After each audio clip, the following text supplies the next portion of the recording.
Yep, I know it's been a while.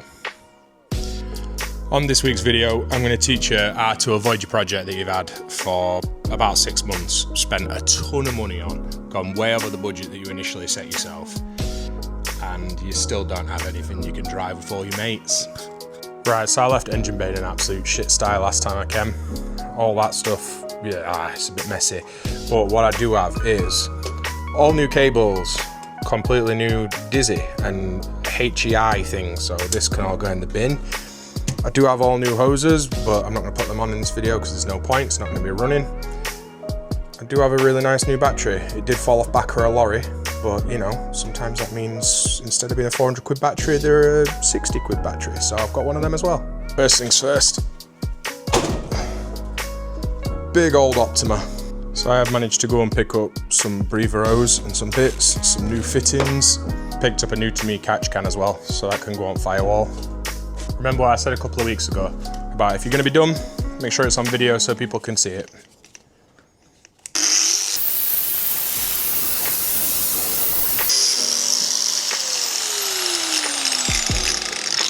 Fairly clean. Oh, smell though. Woo. Also, this is not a dead mouse on my t-shirt because I've not been in my barn for that long that animals have started inhabiting it. I finally bought that DJI camera that if anybody who knows me knows I've been talking about buying for months now. So I finally bought it, finally bought some mics. You can really sit and listen to me be miserable. Oh yeah, in HD. So I've just made the rough cut on that, you know, the whole measure once cut 4 times kind of situation. So at least now I've got the L shape that I need. I'm gonna mount the catch can. Then I can at least do the fittings in the line, and then I'll just trim the small one because it's going to be way easier that way. So I think I'm going to put the catch can somewhere in this kind of area near my cut-off switch. Just going to take them 2 bolts out of bulkhead. Right, I'm going to try and work out where this catch can live. So I've already got my kill switch on this side, and I still need to have enough room to be able to get to this and put like a rubber boot on it.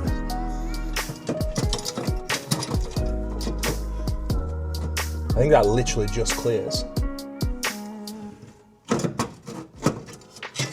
The only issue I've got is the dipstick's right here for the gearbox. Oh, it actually clears. I'm just gonna put some rubber feet on this so that it steps further away from the firewall and it clears the dipstick, and it'll also clear the battery terminals. Right, I've marked my holes already. I'm just gonna pilot all them really quick.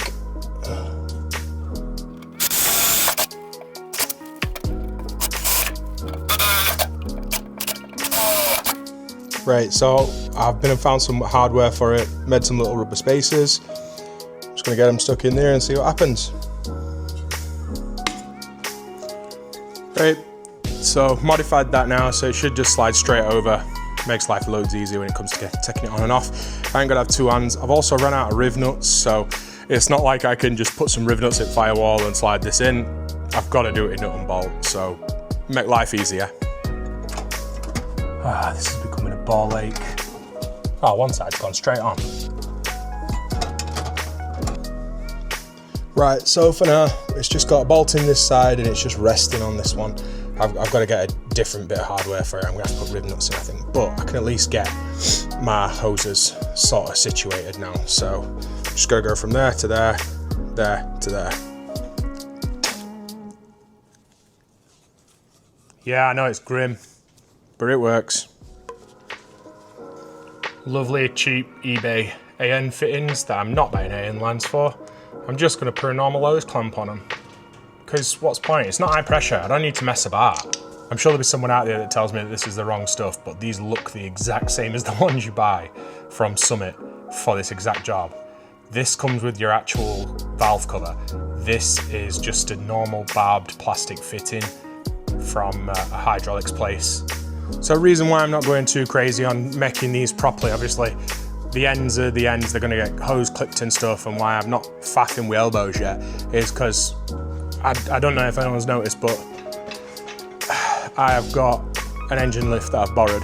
Well, I'm currently storing it for old Grog Moto, but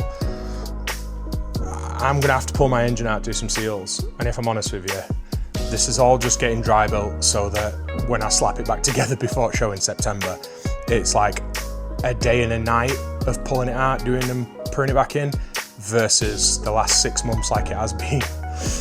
So yeah, don't know whether that's something people like to watch, but I class this as like dry building. Right, so that's that all roughly routed. Again, I'm not putting these in without the elbows, but you know, it's gonna go there. They'll all tuck nicely down the back of there, and there'll be an elbow to that, and then there'll be one from here with an elbow to that. Mint. So, reason why it's been taking a little while for me to get any more videos out on this, well, 1 obviously is parts, 2 money, and 3 is work. Work's just been mental, so I've not had any of my days off being my actual days off. We're now in what our class is like convention season, so it's when we start prepping our convention and we start getting emails every day, we start getting payments, got to go out constantly. So if I'm honest with you, this ends up just being kind of something else to add to my pile of shit. It falls behind because of it, but you know, I'm gonna get back on it a little bit more and we'll go from there. I've been spending again, 2 minutes. You see this, it says MSD. MSD. Don't tell our lass. Nah, I didn't spring foot real MSD. It's just the cheap one. It's like 70 quid or something from China or Temu or Max Speeding Rod or one of them companies. But I'm not gonna lie, again, just like them little bits I was showing you earlier on, it's literally the same as what Summit have, Summit branded at like 300 quid a piece. I don't think the MSD one's really not made in China, is it? You know what I mean? Obviously this one's proudly branded Temu. I'm guessing them ones are, you know, they spend a little bit more money on their branding. I want this, that when you open bonnet, this is definitely like a 20 footer. You instantly go, oh, I spent a bit of money. Oh, it's got an HEI on it. Oh, it's got MSD bits. You know what I mean? You can't see Ling Long Dizzy. You can't see it. It's covered in MSD stuff. I feel like I can sweat a bit less, and I know it sounds silly, but just because I've never bought anything this knockoff before for my cars and kind of relied on it this much. It's an ignition. So if this doesn't work, I'm up shit creek without a paddle, and I spent like 60-70 quid on something from China for no reason. But this might work. I've seen a lot of reviews from people saying the last, and they've got like 20-30,000 mile out of them, and at like 60-70 quid a pop. I'm all right with that. I can live with that sort of risk. For how cheap these are, I might buy a second one, because I'm still not even into the price of one Summit Racing's own brand or an MSD one if I own 2 of these, and I'll check them both. Just keep one as a spare in my toolbox, and then if this one does go down, I've got a spare, and I technically progress on my Hilux, my daily driver. So I bought a lemon. It's got a knackered head gasket, a bunch of other stuff as well that's wrong with it. I did that stupid thing where I bought with my heart and not my head. I got excited because it's the same as one that I've had before, and it ended up being an absolute fucking lemon.